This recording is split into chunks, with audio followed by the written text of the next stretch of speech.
Hello, স্বাগতম। সুস্বাগতম। আজকে আমার খুব নতুন দিগন্ত রেসিপি। চ্যানেলে সবাইকে স্বাগতম। আর আজকে একটা নতুন রেসিপি নিয়ে এসেছি।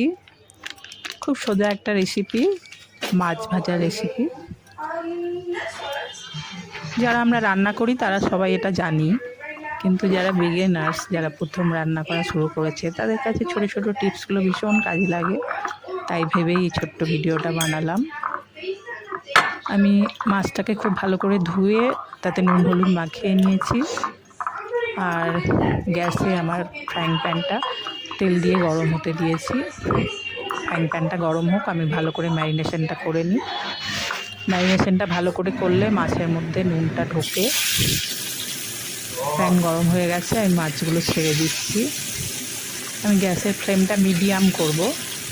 হাই ফ্লেমে মাছ ভাজলে অনেক সময় মাছের ওপরটা পোড়া পোড়া হয়ে যায়, ভেতরটা খুব ভালো সেদ্ধ হয় না।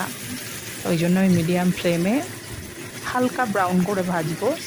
খুব কড়কড়ে করে ভাজবো না, তাতে মাছের যে জুসিনেস ওটা নষ্ট হয়ে যায়। ওই জন্য আমি হালকা করেই ভাজবো, আর একটু সময় নিয়ে ভাজবো। আমার এই মাছ ভাজার রেসিপিটা আপনাদের কেমন লাগলো অবশ্যই জানাবেন, আর আমার চ্যানেলটিকে সাবস্ক্রাইব করবেন।